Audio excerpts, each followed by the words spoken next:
اعوذ باللہ من الشیطان الرجیم، بسم اللہ الرحمن الرحیم۔ السلام علیکم۔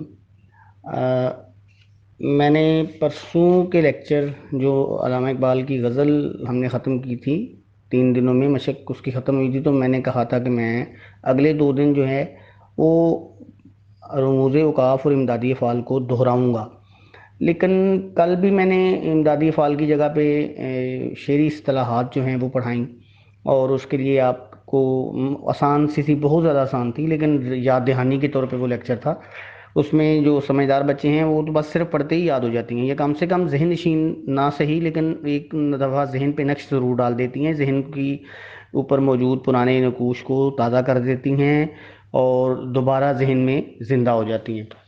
اب آج میرا خیال تھا کہ میں امدادی فعال یا رموز اوقاف کو دوبارہ کر دوں گا، لیکن پھر میں نے ایک اور ٹاپک انتخاب کیا ہے، اس کا نام ہے مطابقت۔ یہ سیکنڈ ایئر کا آپ کا ٹاپک ہے، ایک نیا موضوع ہے۔ اس کی بھی میں نے تصاویر لگا دی ہیں، میرے پاس تفسیر ادبی ہے، جس کے پاس جو کتاب ہے آپ اس سے بھی دیکھ سکیں گے، تو وہاں سے اس کی مثالیں لے لیں، یا اگر آپ کو یہ لگے تو یہ تصویر والی آپ لکھ لیں مثالیں۔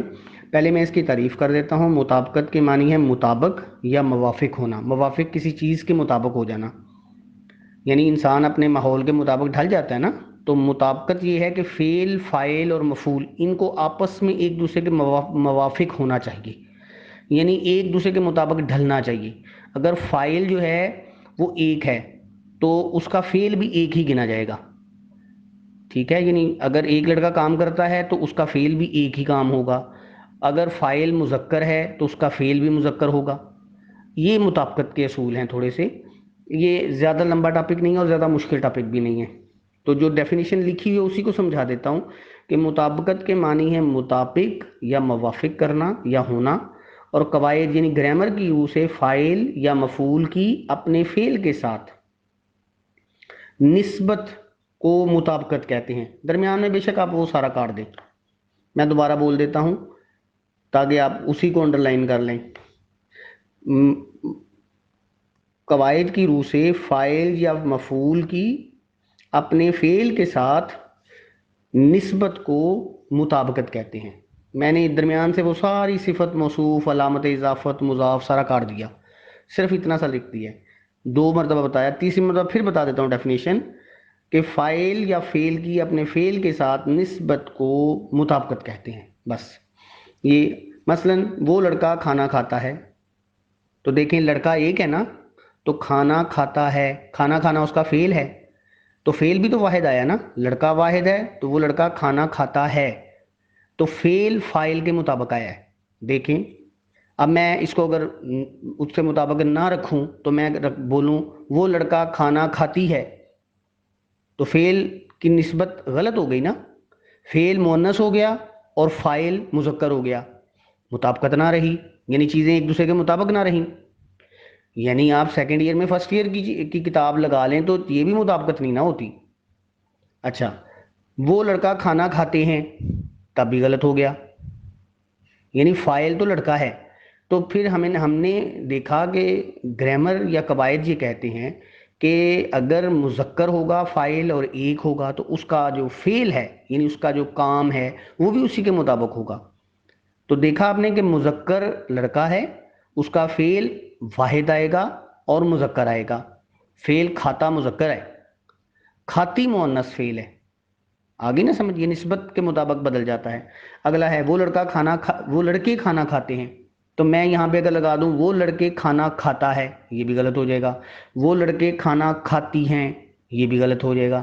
تو آپ نے دیکھا فعل اور فاعل کی نسبت کا خیال رکھنا پڑتا ہے، یہ ہے مطابقت۔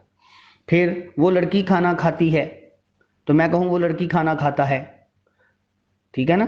تو شیر عالم کہے تو یہ تو ٹھیک بن جاتا ہے، ٹھیک ہے؟ یہ شاکر اللہ زبردستی بھی کہے گا نہیں سر یہ بالکل ٹھیک ہے، کیونکہ ہم کرتا ہے اور آپ کرتی ہے، تو وہ کہہ سکتا ہے، میں اس میں کیا کہہ سکتا ہوں، لیکن گرامر کے لحاظ سے یہ مشکل ہے۔ ہمارے جو پٹھان بچے ہیں، بلوچ بچے ہیں، یا کچھ حد تک سندھی بچے بھی جو ہوں گے، یعنی پنجاب کے علاوہ جو بچے ہیں نا، ان کو تھوڑی سی مشکل پیش آتی ہے مطابقت میں۔ ابھی فرسٹ ایئر نہیں آئی ہے نا، تو اس میں بچے نے مجھے کہا یہ ہمارا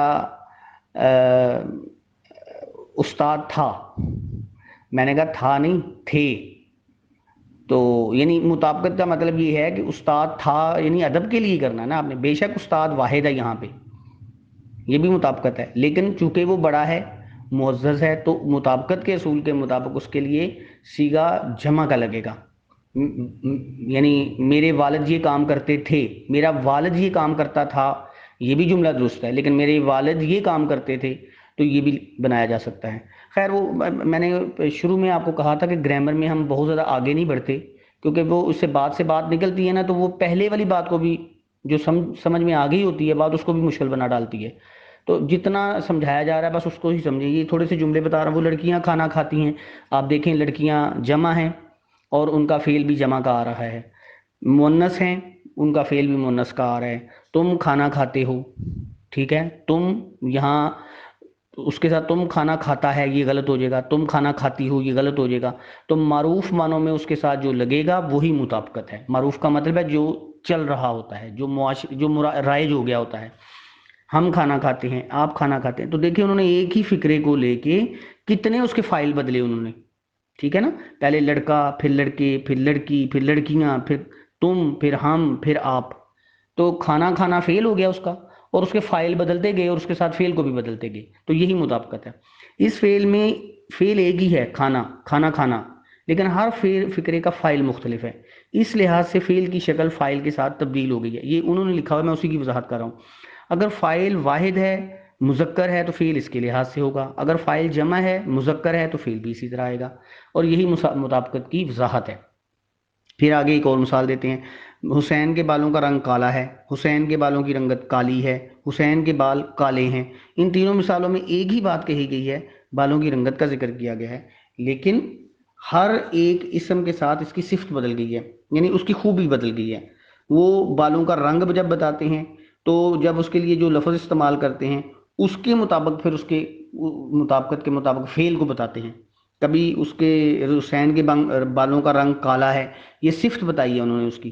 پھر وہ کہتے ہیں بالوں کی رنگت کالی ہے، جب رنگ جو ہے وہ مذکر ہے تو اس کی جو فعل ہے یا اس کی جو صفت ہے وہ بھی مذکر بتائی ہے۔ رنگ مذکر ہے تو کالا اس کی صفت وہ بھی مذکر آ گئی، رنگت مؤنث ہے تو کالی اس کی صفت جو ہے، صفت یعنی خوبی۔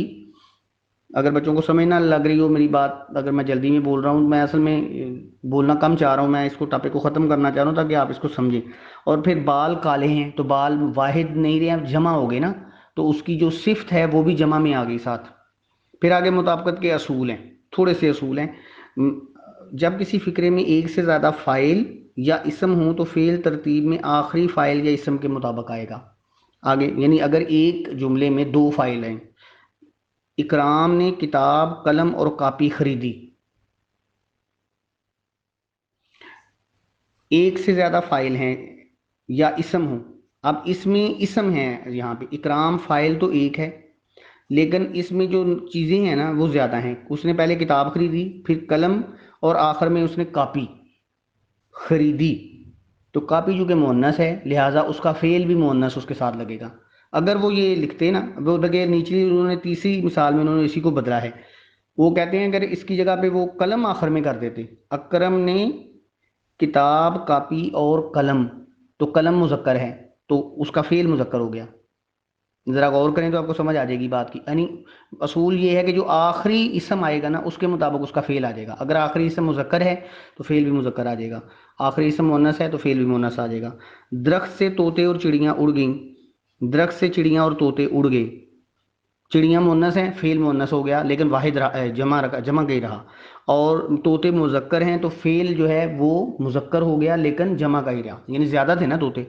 اچھا یہ جو چاروں جملے ہیں نا یہ بہت امپورٹنٹ ہے امتحانی نقطہ نظر سے، اس کو ہائی لائٹ کر لیں اور بریکٹ کر لیں یا انڈر لائن کر لیں۔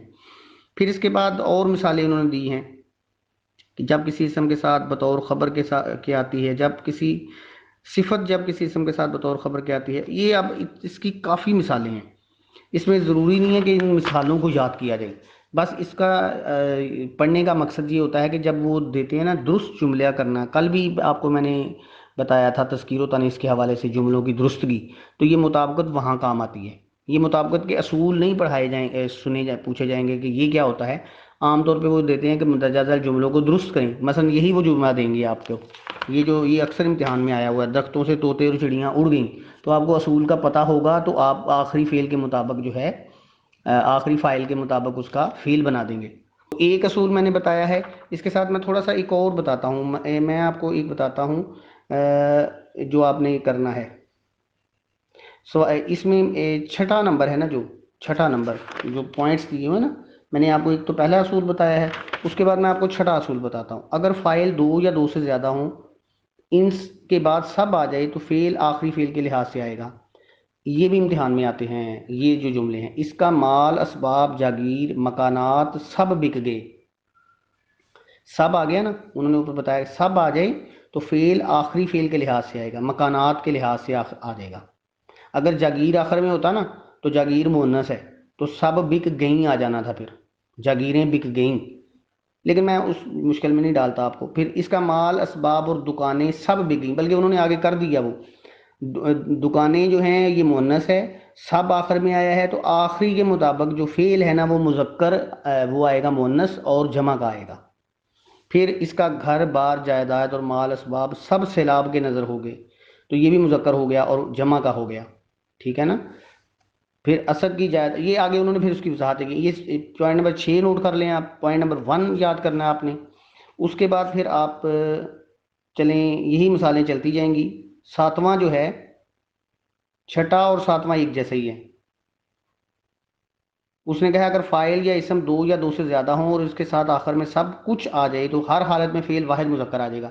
پہلے کہا تھا سب آئے، اب انہوں نے کہا سب کچھ اگر آ جائے تو پھر آخر میں ہر حال میں جو فعل ہے وہ واحد آ جاتا ہے۔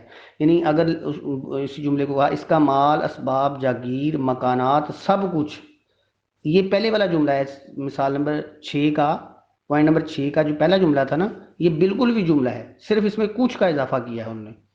تو جب کچھ کا اضافہ کیا تو وہاں سب بک گئے لکھا ہوا تھا، یہاں سب کچھ بک گیا، اور یہاں آنا ہی آخر میں مذکر ہے اور واحد ہے، یہ دیکھ لیں ہر ایک کے آخر میں مذکر واحد فعل آ رہا ہے۔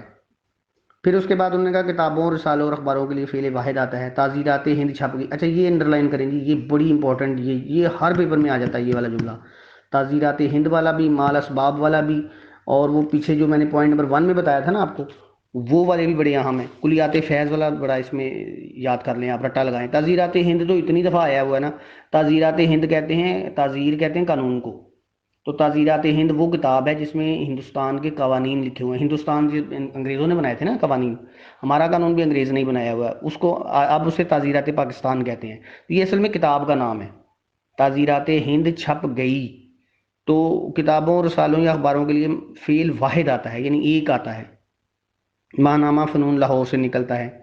کلیات فیض، احمد فیض مارکیٹ میں آ گئی ہے، تو واحد لکھا ہوا انہوں نے یہ نہیں کہا ہوا کہ واحد مذکر ہے یا مؤنث ہے، انہوں نے واحد فعل لکھا ہوا ہے، تو یہ دیکھیں سب کے لیے واحد آ گیا، یہ نہیں لکھا ہوا گئیں یا گئے، نہیں لکھا ہوا گئی یا گیا لکھا ہوا ہے۔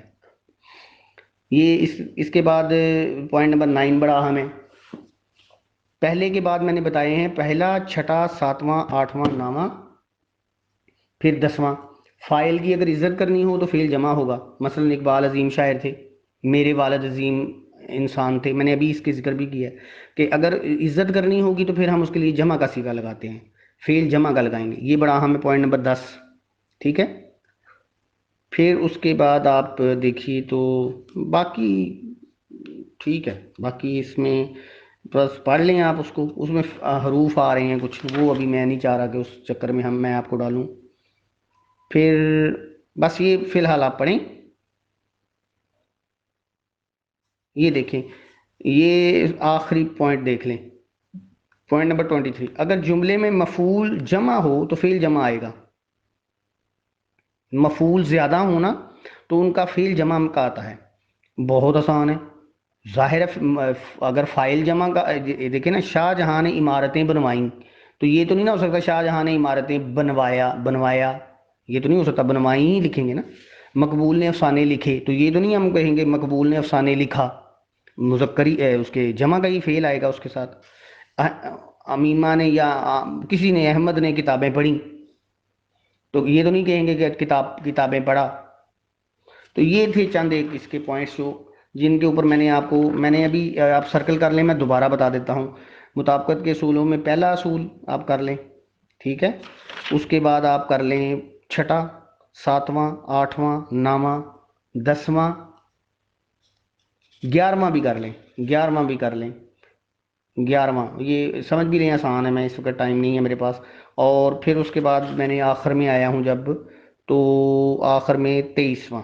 فی الحال اتنے اصول یاد کر لیں اور ان کی مثالیں آپ مجھے کر کے ہوم ورک سمجھ کے تو مجھے بتائیں، اور جب آپ ان اصولوں کو پڑھیں گے تو سارے ہی سمجھ آ جائیں گے۔ اگر آپ کو سمجھ نہ آئیں، مثلا ان میں کچھ حروف لکھے ہوئے ہیں تو اپنی کتاب میں دیکھیں پہلے حروف عطف کیا ہوتے ہیں، اگر دیکھنا چاہیں دیکھ لیں، نہیں تو چھوڑ دیں، بے شک کراس کر دیں، بعد میں پڑھ لیں گے۔ حروف کا جب ٹاپک آئے گا تو وہ اس میں بھی کلیئر ہو جائے گا۔